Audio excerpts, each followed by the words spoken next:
호흡이 있는 자마다 여호와를 찬양하라.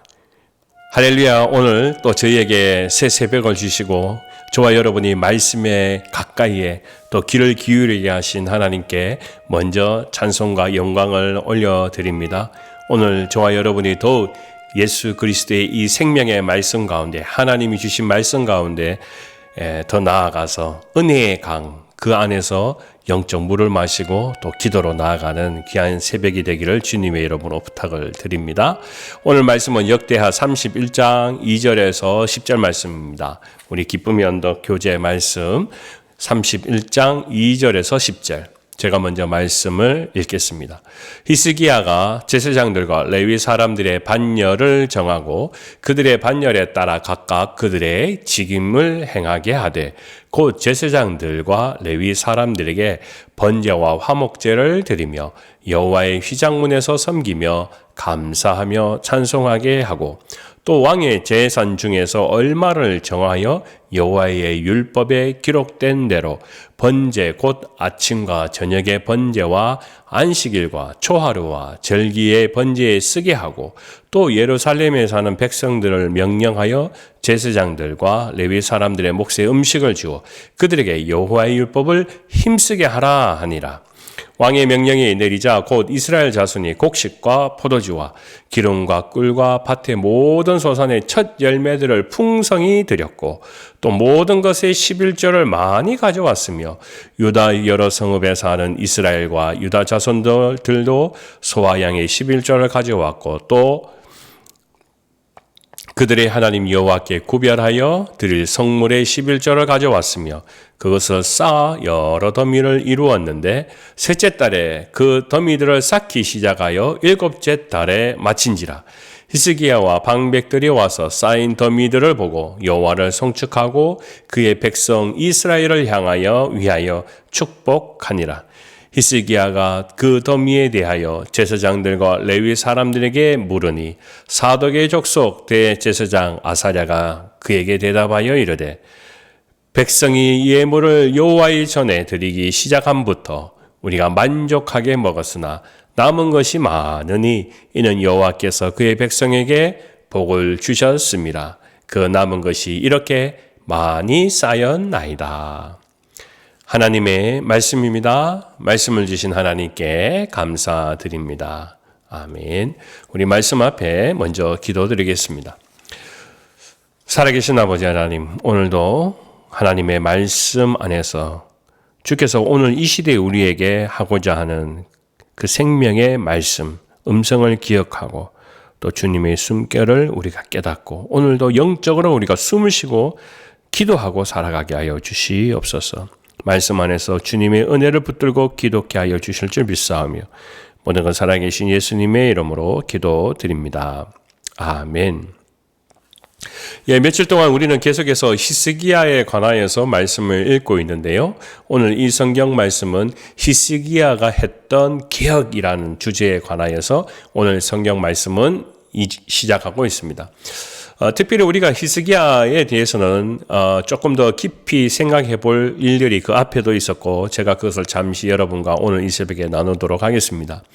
히스기야가 왕으로 등극하는 시기에는요, 국가적으로 굉장히 혼란한 시기였습니다. 왜냐하면 그의 아버지가 왕으로 있을 때 질책을 받을 만한 큰 사건이 한 가지 있었습니다. 그것은 아람과 아수르의 이방 신들을 가져와서 성전을 더럽히고 성전 문을 닫아버렸던 사건이 있었습니다. 여러분, 여기에 성전 문을 닫는다라는 것은 그냥 문을 닫는 게 아닙니다. 그것은 뭡니까? 하나님께 드리는 제사, 예배가 중단되었다라는 것을 말합니다. 그 말은 곧 야, 예배 드리지 마, 하지 마, 이렇게 이야기하는 꼴입니다. 여러분, 그래서 역대하 28장을 한번 다시 여러분 읽어보시면요, 제가 여기 국가적으로 혼란했다고 했는데 그 안에 보면 이런 사건이지요. 형제 국가인 북이스라엘이 아수르 제국의 나라를 빼앗겼던 모습이 있습니다. 북이스라엘의 선지자들이 그 이스라엘 백성들에게 했던 예언이 무엇이었습니까? 이 이유는, 너희가 나라를 빼앗긴 이유는 하나님의 언약을 너희가 버리고 우상을 숭배했기 때문이다라고 분명히 이야기하는 장면들이 곳곳에 있습니다. 이것은 히스기야도 분명히 알고 있는 그런 말씀입니다. 자, 그러니까요. 히스기야는 이제 새로 왕이 되고 아버지의 모습을 따라가면 절대 안 된다라는 것을 잘 알고 있습니다.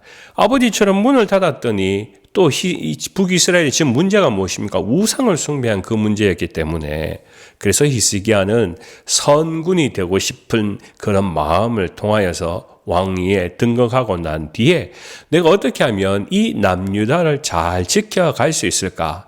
이 큰 숙제의 첫 번째 답을 바로 성전 회복에서부터 시작해야겠다라고 했습니다. 그래서 그가 왕위에 오르고 난 뒤에 닫혔던 성전 문을 여는 작업이 첫 번째였습니다. 그리고 그 안에 더러워진 성전을 다시 청소하는 것이었습니다. 자, 여러분, 성전 문을 열었습니다. 또 성전을 청소합니다. 그러면 예배할 준비가 다 되었습니까? 제사가 회복된 것이 이제 다 되었습니까? 아닙니다. 한 가지가 더 남아 있습니다. 예배를 주관하는 제사장들과 돕는 레위인들을 다시 불러 모으는 일입니다. 오늘 이 성경 말씀은 바로 그 부분에 대해서 말씀하고 있습니다. 어떻게 이들을 섬기도록 도울 것이냐라는 부분입니다. 성전문이 닫혔던 것 열었습니다. 제사장들이든 제사장이든 또는 레위인이든 이 사람들은 그때의 그 천직처럼 가지고 있었던 하나님의 일이 이제는 지속되지 못하니까 자신도 가족을 먹여 살리기 위해서 다른 일로 행했던 모습을 보게 됩니다. 자, 그리고 다시 되돌아왔습니다. 되돌아왔더니 어떻게 되겠습니까? 아무래도 오랫동안 그 자리를 비웠기 때문에 흔적이 남게 됩니다. 그래서 오늘 성경 말씀에 히스기야가 기대하는 것은 무엇이냐면 4절 말씀에 그들에게 여호와의 율법을 힘쓰게 하라라고 있습니다. 여기는 두 가지가 분명히 같이 함께 포함되어 있습니다. 첫 번째는요, 제사장으로서 레위인들로서 내가 책임으로서 이제 앞으로 전심을 다하여서 우리가 말씀 나누었죠. 전심을 다하여서 내 모든 시간을 통해서 말씀을 듣고 하나님의 음성을 듣고 너희가 하나님의 일을 시행해라. 그 일에 힘쓰라 하는 제사장으로서의 책임이 있고 또 두 번째는요. 이 말씀 안에 보면 이들이 그 일들을 감당할 수 있도록 율법에만 신경 쓸 수 있도록 더 이상 이 사람들이 세상의 일에 염려 때문에 자신의 중심을 잃어버리지 않도록 너희가 준비해라 라고 이야기하는 그런 부분입니다. 여러분 생각해 보십시오. 레위인이 오랫동안 자신이 했던 하나님의 사역을 생활적인 부분 때문에 이제 떠나 있었습니다. 그렇다면요, 그의 마음속에는 뭐가 많습니까? 이 생활적인 염려가 더 많겠지요. 돌아왔지만, 이건 내가 어떻게 이걸 할 수 있을까? 이죠? 또 생활에 대한 염려 때문에 이 일을 소홀히 할 수도 있고 대충 할 수도 있지 않습니까? 그렇기 때문에 오늘 히스기야는 이들이 여호와의 율법을 힘쓰게 하라라고 이야기했습니다. 그러면서 보면 참 우리가 살아가는 이 이민 시대의 이민 교회들도 이러한 과정을 겪고 있지 않을까 하는 생각을 해보게 됩니다. 예전에는 목회자들과 교회가 같이 성장했던 그런 시대가 있었다면 이제는 좀 어느 정도 이민의 시대가 거의 마무리되는 그런 시점에 저희와 여러분이 있습니다. 그러다 보니까 사역자들이 교회는 많지만 또 작은 교회들도 또 많고요. 그러다 보니까 사역자들이 자신의 생활이 뒷받침이 되지 못해서 목회 현장을 떠나는 경우가 종종 있습니다. 제가 아시는 목사님 가운데에도 공부를 하고 또 나중에 목회를 하고 그러면서 목회 생활이 힘들다 보니까 뭐 공부는 열심히 했고 잘하니까 이제 변호사를 할 수 있는 대학원을 진학을 했습니다. 목회를 하면서 대학원에서 공부를 했습니다. 그리고 난 뒤에 나중에는 시험을 쳐가지고 변호사가 되었습니다. 얼마 있다가 그는 결정을 했습니다. 더 이상 내가 목회를 하지 않고 변호사의 길로 가겠습니다. 또 제가 한번 만난 목사님 가운데에는 한국에서 기계학과를 나왔어요. 열심히 다른 직장을 가지고 있다가 하나님의 부름을 받아서 목회를 하게 되었고 또 미국에 와서 공부를 하다가 계속해서 담임 목사를 했습니다. 그런데 이제 교회에 영적으로 시험이 와가지고 성도님들이 떠나면서 점점 그 숫자가 많아져서 결국 목사님 교회에 남은 사람이 얼마 되지 않았습니다. 목회자로서 또 아이들도 돌봐야 되고 생활해야 되다 보니까 이거 어떻게 하나 고민을 하다가 이제 과거에 내가 기계를 좀 다룰 줄 알았으니까 그런 일이 뭐가 있을까 이렇게 찾아보니까요. 여러분도 알다시피 미국에 보면 집안에서 쓰는 가전제품, 예를 들어 세탁기나 냉장고, 전자레인지 이런 것들이 잘 고장나지 않습니까? 그래서 그런 일들을 맡아서 하는 그 미주의 삼성 서비스 센터 이런 곳이 있었어요. 그 일들을 맡게 되었습니다. 이분은 뭐 기술이 기계공학을 했으니까 얼마나 잘 고치겠어요. 보면 금방 회로도나 뭐 다 잘 나오지요. 그러니까 그 일들을 하다 보니까 점점점 돈을 많이 벌게 됩니다. 그리고 또 사업이 이렇게 좀 잘 나갑니다. 결국 목회와 비즈니스를 같이 하다가 나중에는 결정을 하게 되었습니다. 목회보다는 내가 비즈니스를 하는 것이 더 좋을 것 같다. 그래서 목회에서 다시 직업으로 나가는 그런 경우를 저는 본 적이 있습니다. 참 이게 아이러니하게도요. 오늘 이 성경 말씀 안에도 보면 교회 일을 하던 사람들이 문이 닫혔습니다. 그래서 세상으로 나갔습니다. 그 일들을 하다 보니까 다시 되돌아왔지만 그게 옛날의 마음과 동일하지 않더라는 것이죠. 견물생심이라는 말이 있습니다. 그 말은 무엇일까요? 물질을 보면 거기에 내 마음이 끌려가게 된다는 것이죠. 저와 여러분들이 우리가 살아가는 세상은 늘 영적인 것과 또 세상적인 것에 이 둘 사이에서 왔다 갔다 하는 그런 존재들이기도 합니다. 이것은 모든 사람이 마찬가지입니다. 누구이든 간에 그것은 목회자라고 그렇지 않은 것이 절대 아니라는 겁니다. 자, 그러다 보니까 하나님의 일을 하는 레위 제사장들이나 또 서기관들이나 누구든 간에 그 사람들에게는요 가장 중심인 이 신앙이라는 것이 무엇인지 그걸 놓쳐버리면 아주 골치 아프게 됩니다. 특별히 복귀라는 것이 쉽지 않다라는 겁니다. 오늘 그래서 히스기야는 이런 부분에서 레위인들이 돌아왔을 때 자신이 이들에게 보여지는 아주 놀라운 장면이 한 가지 있습니다.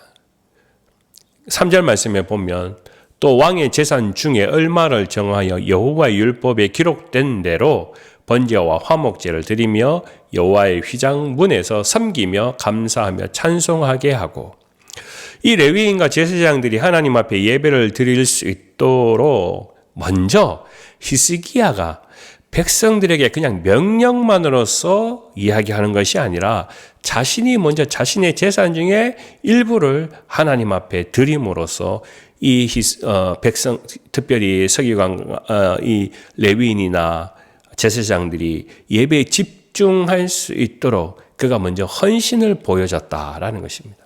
근데 이 헌신이라는 것은 무엇입니까? 책임적인 부분, 내가 해야 되니까가 아니고 자신이 먼저 자원하여서 드렸던 부분이라는 겁니다. 제가 여러분과 늘 믿음 생활하면서 우리가 잊어버리지 말자라는 것은 한 가지 분명한 원칙이 있습니다. 그것은 항상 우리는 드림에 있어서는요, 자원이 먼저라는 겁니다.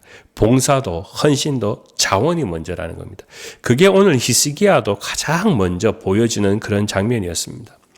자원으로 드릴 때는요, 우리 마음속에 모든 것을 다 드려도 아깝다는 생각이 들지 않습니다. 하지만 내가 드려야 된다라는 그 책임과 의무나 또는 그것에 대한 눈치를 본다든지 이렇게 되면은요, 나중에 그때부터 생각할 때 그럼 내가 얼마를 하면 되지 하고 이 마운트에 우리가 집중하게 된다는 겁니다. 자, 여러분, 오늘 우리가 이 히스기야를 보면서 생각해야 되는 것은요, 자신이 먼저 하나님 앞에 번제와 화목제와 희생 제물을 드릴 때 그것은 다 다른 사람들에게 명령만 해도 되는 그 사람이 자신이 먼저 헌신하고 먼저 드림을 하는 것은 늘 우리 신앙 가운데에도 교회를 지켜가고 우리의 신앙을 지켜가는데도 중심적인 부분이 되어야 된다라는 것입니다. 5절 말씀에 보면 이렇게 다시 말씀하고 있습니다. 왕의 명령이 내리자 백성들이 곡식과 포도주와 기름과 꿀과 밭의 모든 소산의 첫 열매들을 풍성히 드렸고 또 모든 것의 11조를 많이 가져왔으며, 그러니까 오늘 이 백성들은요, 이 많이 가져왔다라는 것을 초점을 두며 명령했기 때문에 많이 가져왔느냐. 오늘 이 명령을 내리자고 했으니까 명령은 맞는데요, 자신이 먼저 히스기야가 보여줬으니까 사람들도 기쁨으로 그들이 가져오게 된다는 겁니다. 그렇기 때문에 뭡니까? 11조가 더 많이 가져왔다. 여기까지만 가져와도 되는데 2배, 3배를 가져오게 되었다. 이런 의미를 오늘 말씀 안에서 드러내고 있습니다.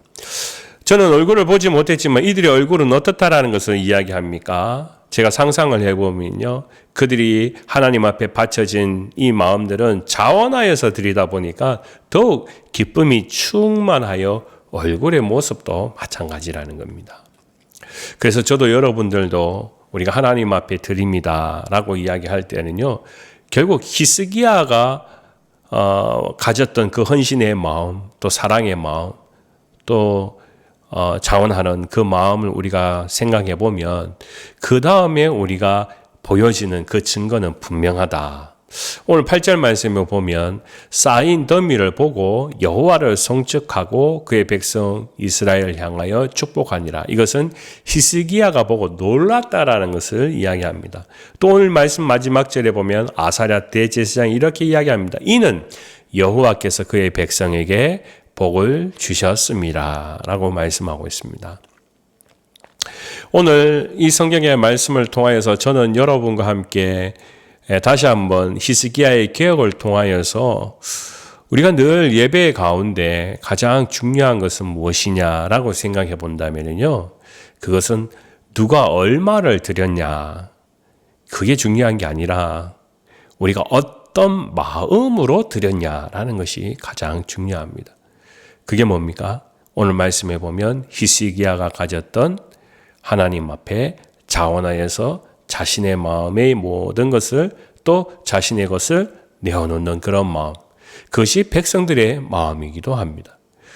오늘 저와 여러분들, 저는 여러분에게 또 감사한 것은 여러분께서 교회를 위해서 얼마나 자원하여서 하나님 앞에 예물을 드리고 또 하나님 앞에 헌신하는지 저는 너무나 잘 알고 있습니다. 너무나 감사합니다. 특별히 그 일들을 통하여 오늘 마지막 절의 말씀의 일들이 저는 여러분의 삶 가운데 분명히 일어날 줄 확신합니다. 이는 여호와께서 그의 백성들에게 복을 주셨습니다. 이 복은 꼭 여러분이 원하는 복이 아니라 하나님께서 여러분이 주시고자 하는 복이 분명히 있습니다. 자녀를 통하여서요, 사업을 통하여서요, 건강을 통하여서요, 또 여러분의 영적 삶을 통하여서요, 하나님은 주시고자 하는 복이 각각 다 다르게 정해져 있습니다. 하지만 그것은 하나님 앞에 우리가 드림을 통하여 또 우리가 하나님 앞에 자원함을 통하여 헌신할 때 또 이 축복이 우리에게 생명의 은혜의 강처럼 충만하게 넘쳐난다는 것을 저는 믿습니다. 그것을 또 저는 하나님께서 주셨기에 오늘 저도 누리고 있습니다. 여러분, 제가 더욱 우리 교회를 섬길 때 같은 마음으로 더욱 우리가 하나님 앞에 자원하여 드리는 그 심령을 통하여 하나님 앞에 영광을 올려드리고, 오늘도 저와 여러분들이 하나님 내게 늘 자원하는 심령을 주십시오 라며 기도하는 그런 시간이 되기를 주님의 이름으로 축원합니다. 기도드리겠습니다. 아버지 하나님, 오늘 이 시간 다시 한번 교회를 세워가고 예배가 회복될 때 히스기야가 먼저 하나님 앞에 자원하며 드렸던 그 중심의 마음을 잃어버리지 않고 억지로 하는 마음이나 또 책임으로 하는 마음이 아니라 온전히 주님께서 주신 은혜를 통하여 우리의 마음이 땀을 흘리고 또 우리가 힘써 다 주님을 사랑하는데 부족함이 없도록 우리를 통하여 더욱 하나님 앞에 자원하여 드려지는 신령과 진리의 삶이 되게 하여 주시옵소서. 오늘도 기도하는 일들을 하나님 기억하시고 복을 내리시되 또 주님의 주시고자 하는 그 모든 일들 가운데 하나님의 약속이 이루어지게 하여 주시옵소서. 감사드리며 거룩하신 예수님의 이름으로 기도드립니다. 아멘.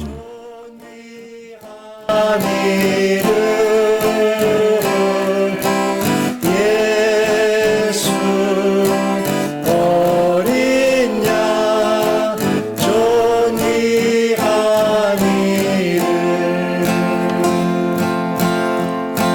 십자가 죄사하셨네 주님의 이름 찬양해 주 나의